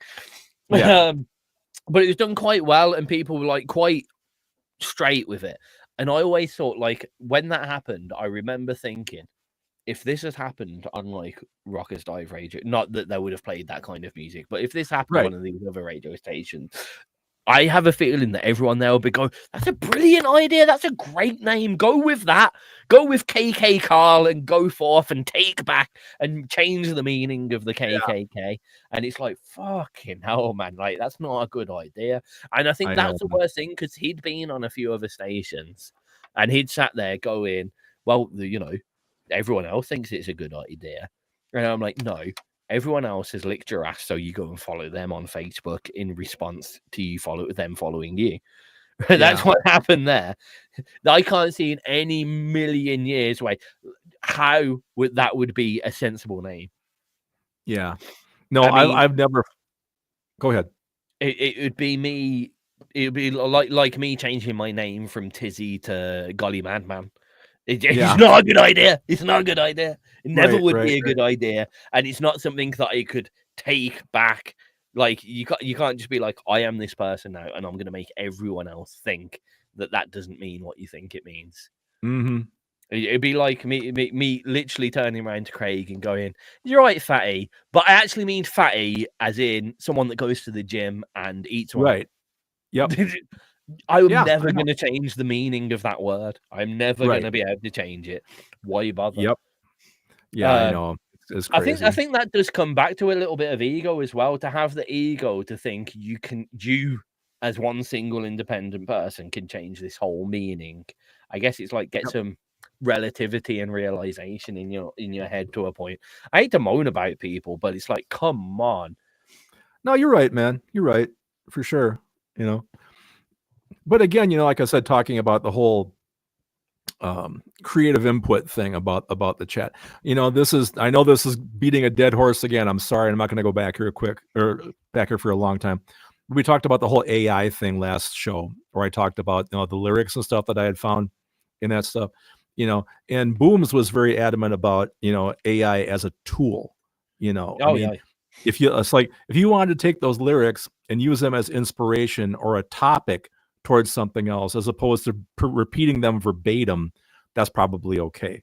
You know, because I really thought since our last episode, I was going to take the song that I had there and just chuck it and just trash the whole fucking thing and just forget it. I was just do something else. But if I can take that core idea and make it into something else that's mine, I guess that's probably all right. You know, so I'm probably going to do that instead.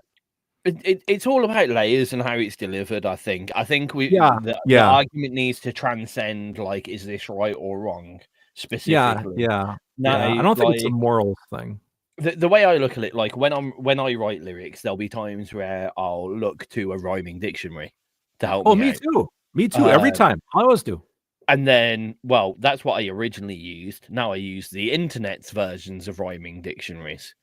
Yeah, I search online, you know, what is a good word that rhymes with this that means this, and you can find it out. So it's like researching. Yeah, I do it every time. I use it every time. Now, turning around, the way I personally think AI should be used a little bit more, instead of saying, write me a song about this XYZ, it should be, well, I am writing a song. This is, I don't know how you'd put this into ChatGPT or whatever, but like almost doing, I have this song. This is what I've wrote so far. This is the topic. Give me some ideas. Fire some ideas at me. And then you can, like, incorporate that into what you're doing in various ways, shape, or form. I think it can be awkward when it is just write me a song. I'm going to use exactly what you've wrote and change it around and manipulate Agreed. it. And I think the only way that that's ever going to be combated is if people who run things like ChatGPT are going to go, okay, we're going to take the ability to do direct creative ideas, like make me a picture of XYZ. And now we're only going to go, how do I make a picture about XYZ? And they'll go, well, you can use Photoshop and take this photo and do this and blah, blah, blah. Correct. So it's a little bit less, here's your final product. And a little bit more like, here's the ideas for the final project, but we're not going to give them to you. Which makes a lot. Go make it yourself. because I still want to have that creative stamp. I enjoy that process, right? This is just helping me. I'm not just saying blindly here, right? The whole damn thing. Yeah. I don't need that. I can do that, but give me a little bit of a boost, maybe. Then in that case, like you say, because I use Rhyme Zone.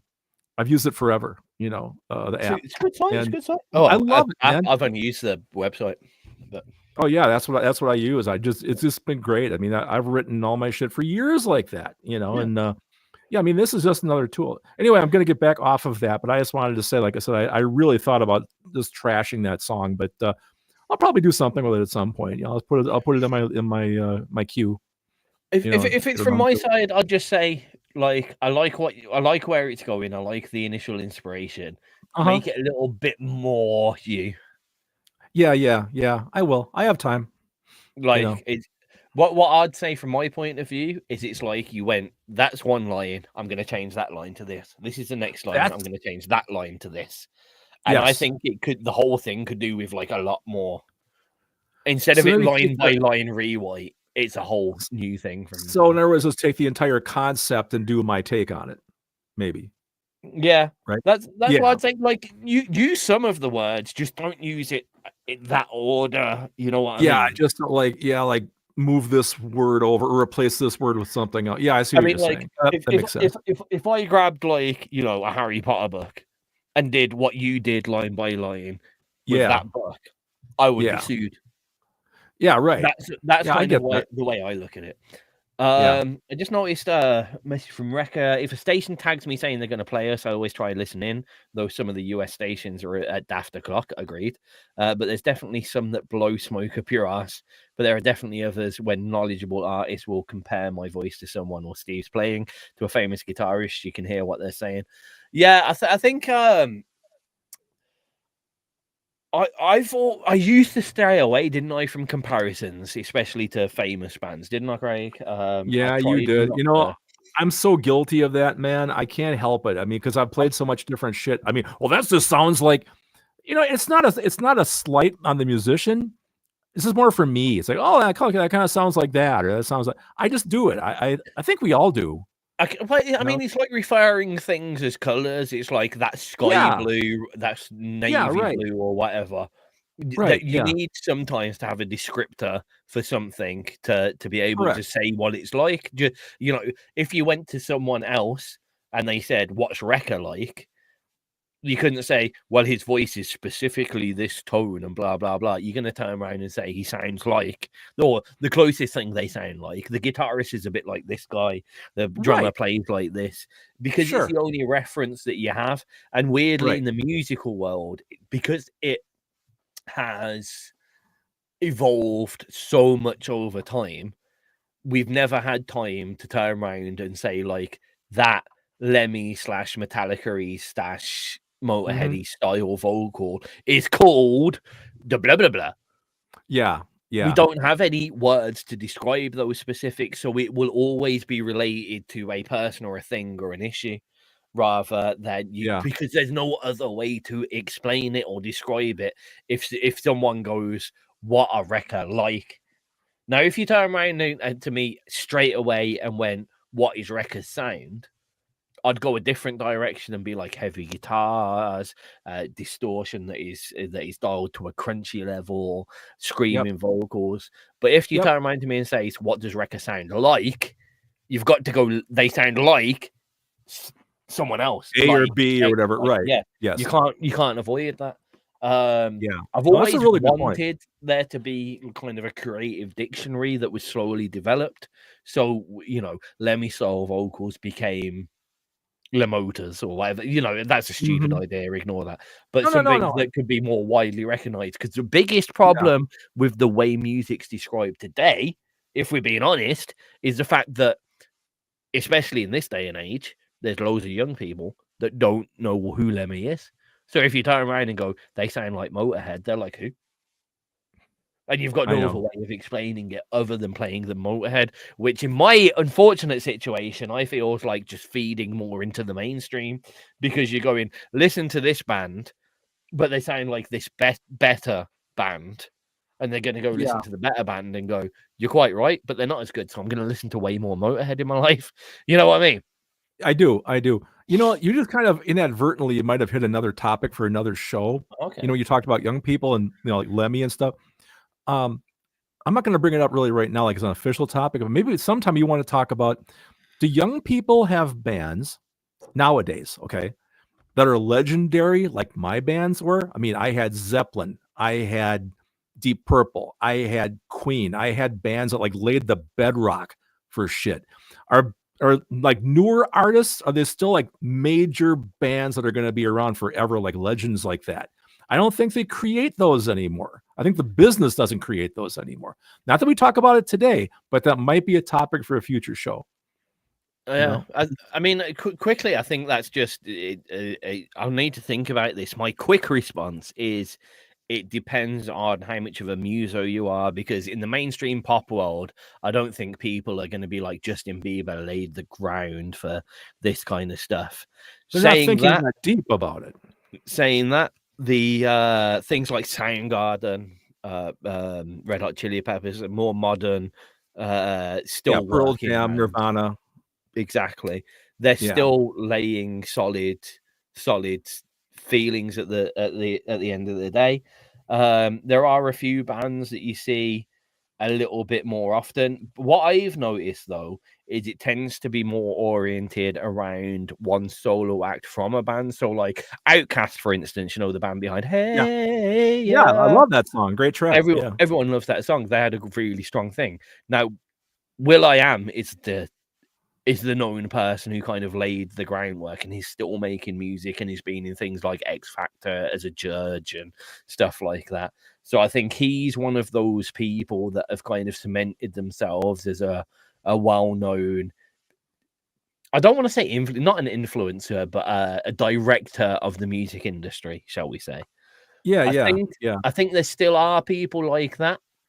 But I think in comparison to to back then, since back then, you know, it's like, I don't think my dad was the biggest Deep Purple fan, but we could still have a very strong conversation about a lot of the music that Deep Purple did and stuff around that. I think that side of things is lacking a little bit in the more modern crowd, unless you're a muso. So my dad he enjoyed music, but he wasn't a musician as such. He did play a bit of guitar here and there, but he wasn't like a musician playing in bands, crazy stuff. Yet his group of people and a lot of people knew of Motorhead, Deep Purple, The Who, Sex Pistols, blah, blah, blah. I also think the slight difference is the saturation of the industry as well. There was a lot less names to remember back then. Oh, you're not wrong. That's for sure. Significant amount less names. I mean, so released music. I looked at this the other day. There's a bit of a historical thing too. Like, you know, people will credit like Sabbath for inventing metal. That type of thing. You know, bands nowadays really aren't inventing a style, I don't think, like, you know, it was back then. Of course, I could be wrong. Let's put this. This is a quick AI overview. I have looked at the proper statistics, but they're not in my head at the moment. So in 1970s alone, the US music industry released approximately 5,700 singles. In 1970, so just the 1 year, 1970 to 1971, there were 5,700 singles released by the US music industry, and we're talking from major to minor labels and everything in between, right? Released officially for sale, 5,700 singles from 1970 to 1971. That's a lot of music. In 2024 to 2025, 8,465,000 singles were released just in the southern states. Oh, God. So that is 2,000 or more % raise in the amount of singles that are being released. per year from half of the country. Yeah. That is, and Booms. that if me and you press play at the start of the year and just played all of the singles that were released that year as they were released, as they came out, we wouldn't have even listened to a quarter of them. Yeah, that's insane. Before, in the 1970s, you could listen to them in a month. Yep. Which means insane. That a whole bunch of these bands have to quit and get the hell out of our way so the indie guys can put out some better music. But you say that the problem is the ability of the indie musician to be able to release music that has caused this level of saturation. Well, now, if we scaled this back to just major and minor labels releases, I reckon we'd be a lot closer, like significantly closer to that 5,700 mark that I mentioned in the first place. I would expect that there is no more than 100,000 major label releases in a year. I would expect that it would be less than 100,000 major label releases in a year. Right. The scary thing, that means there's 8.6 million independent releases every year. Boy, that's a whole lot. Talk about oversaturation. It's an insane amount. I mean, that's why we're here, to kind of sift through the shit, as it were. One of the great things about XRP Radio is the way it's set up. It's not like Spotify. Spotify, I could record myself using the toilet and I could get it on Spotify and it would be played. Now, someone could record themselves using the toilet on XRP Radio, but luckily the DJs literally play every piece of music that we get in. And once that was played once, we'd be like, all right, axe that, see you later. Or it would become a cult classic, in fairness. Or it would either be you're not wrong. Or it'll be a cult classic. Craig, I've just realized we're in the last 10 minutes of the show. We've got to do a couple of man. I'm going to have to save some of these songs for next time, I think. Aye. If anyone is here from the bands that we said we were going to play this week, please do pop them in the chat box and just say so now, and we'll make sure we'll play those. But for a start, we're going to play the next one on the list. Craig, what's that? Which is by Danny R. and Paul Gillings. It's a track called Good Thoughts. A favorite of the ALC.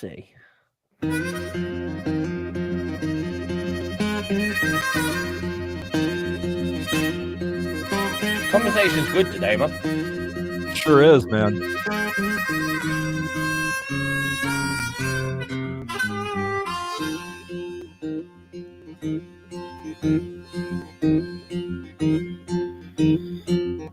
And I'm grateful for all the times that I lost my mind. You brought him back to me. And I'm thankful for you being during that interview we did, they actually played a couple of tracks live, and they're as good, like even over our webcam, they're as good live. Well, this sounds live to me. All I've got to do is think of you. I'd recommend, if you want to listen to more by them, Stargate. Okay. And you'll be there with a simple change of mind. Their dreams are left behind. Just let the good. Not ironic, this song, we've actually got a bit more time. We didn't play the theme tune like 4 times. Yeah, I know. And it's real fun you don't. What got me first about this was the guitar riff. I mean, I can see him playing what he's doing, you know. Simple as hell, but effective. It's just hammer on. That's all he's doing. Yeah, it's off an open A. Yeah. Yep.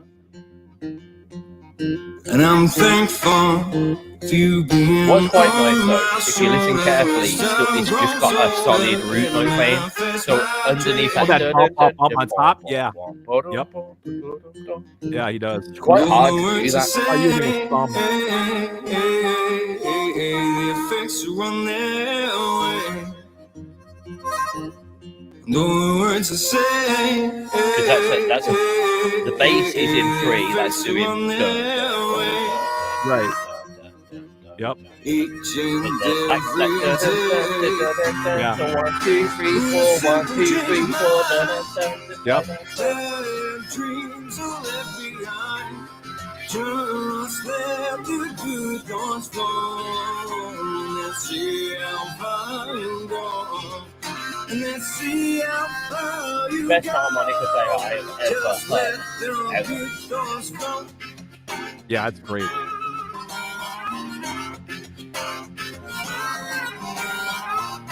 I've never known of, like, I knew, like, you know, Bob Dylan style of, like, 7 harmonicas in 10 different keys. Yeah. And that's what I thought a harmonica player was.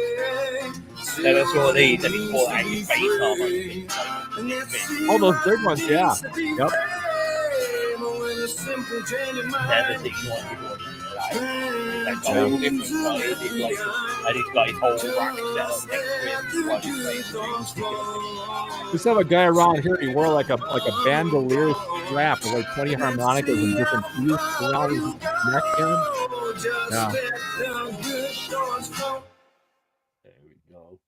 You're listening to XRP Radio in the last 5 minutes of the track, so we're going to say a quick goodbye, round up the show. Sorry to the few artists that we may not have played this evening, even though we said we would. Sometimes we get a little bit carried away. We're under no pretenses. Nah. We will be playing some of the other music. I don't know. See, the last track I'm torn over now. Do you know why? No, I don't. Well, because you did say Jock Scatson. Jock Scatson. Jock Scatson. Yeah, that's him. Scott Jackson would be a lovely kind of fire and lighting, nice, lovely way Yeah, to. it was a nice mellow tune. Yes, I know, but you got Curtis Millen there. I know I do, man. Oh, that's a difficult one. What we'll say, we'll start rounding up the show. It's been a pleasure to entertain you all for the evening. Me and Craig will be been that. Wow, Sorry. English is hard. Man. No, it wasn't. That was just interference. There was a drop in the sorry. internet. Yeah, okay. Me and Craig will be back here same time, same place next week. I believe. Are you here next week? You are. Sure am. Doing the Craig and Tizz show. I am back on Saturday with ALC with Submission Saturday. Tomorrow we're doing a little bit of an experiment on XRP Radio with basically just playing anything all day. So it'll be old shows on repeat from a while ago or even more recent. And the whole day is just pre-recorded live shows. So it's shows that we've done before. And it's a chance for you to catch maybe a host that you've never heard before here on XRP Radio. There's no schedule. There's no time. We're just going to see how it goes. And we're going to start doing this Thursdays from tomorrow for at least the next month. And we're just going to see how that goes for you and see if you enjoy it. See if you want to catch different hosts and see if that brings you into their shows. Friday, you've got Spike Direction's Garage Dreams. Like I said, I'm back on Saturday, sandwiched between Locked and Loaded and hosting Under Insanity. And you've got the Shea Garden Archers Blues Pit on Sunday for you. That's all our live shows lined up for you. And there's loads of great pre-records and podcasts in between there, as we are 24/7 broadcasting live and pre-recorded, unsigned and independent music from across the globe. So do tune in. Keep your eyes on our social networks at XRP Radio and all the ones that you like and some of the ones that you don't. If you want to get in touch with me directly, I'm XRP Tizz on all your social networks, and that will also get you in touch with some of the tagged pages too. Tag page is currently the placeholder at the moment for the Craig and Tizz show up until we finally get round to making all the social media for ourselves.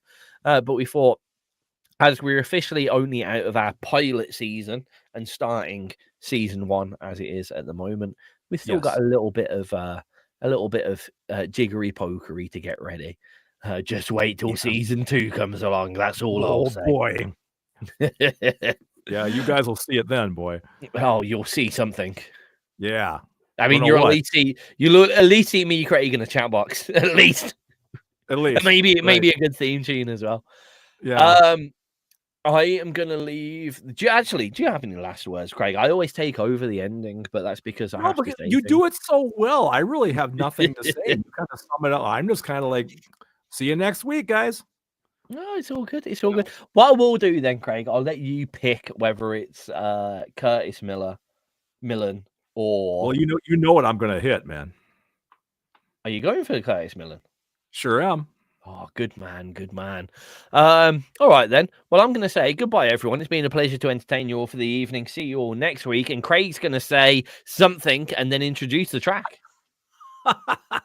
Thank you all for listening in. Thank you all for being in the chat box. Love seeing all your smiling faces. Not that we actually see you, but we feel you in spirit.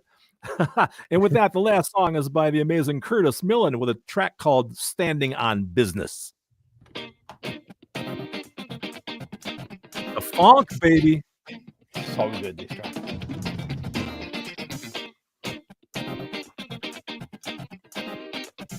I love the fact that everyone's kind of naturally found it as well and played it. So Bogman played it and he was like, this is such a track, you'll love it. And I already listened to it. Cass saying, just found this track, you'll love it. Yep, I do. I've played it a few times already. And then you found it through the tag show, so it's not like I turned around to you and went, Craig, here's a track that we'll like. You were just like, sweet. Well, I'm going to make a note then that I'm going to move Chuck Chapman and Scott Jackson next week.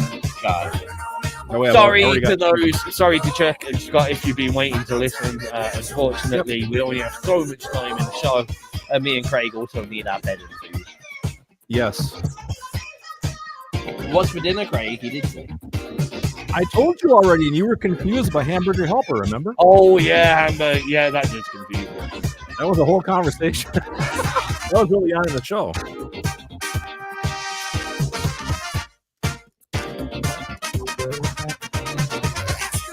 Ah, the horns, man. I know it's a really obvious funk line. It's like dun dun dun dun dun dun dun dun. It's really obvious, but it works so well. Yeah.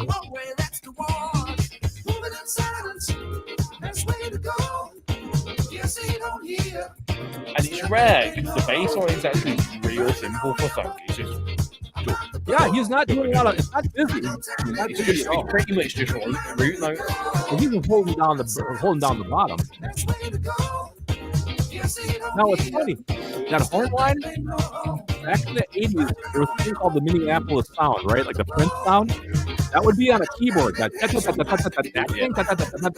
like a Kino 108 or something, you know? Yeah. But they're playing with real horns.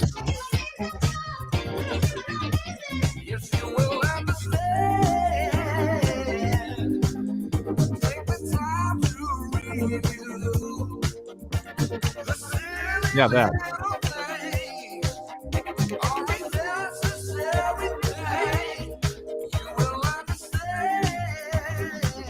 Love the little simp as well.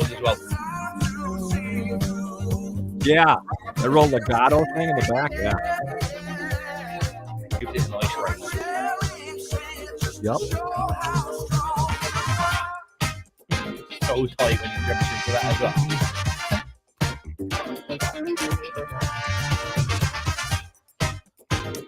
You don't hear good horn bands anymore. It's a rare pleasure. I've been toying on picking up. I really want to learn. I want baritone though. I want to learn a baritone, and they're like, I can pick up an alto or a tenor for like sometimes even as cheap as like 250 quid, like kind of 570. Yeah. Baritone, $2.5 is the cheapest I've ever playing one anywhere. Speaking of music, are you aware of Tower of Power? You are what? You ever heard of a band called Tower of Power? Sounds very vaguely familiar. I couldn't. If you like this, you'd like them. Check them out. They've been a Los Angeles band, been around forever. Huge horn section. You'd love it. Yeah. Check them out. Right, thanks everyone on the live stream for watching. You're going to see a bit of a Craig and Tizz show outro intro now. It's been a pleasure. Right on.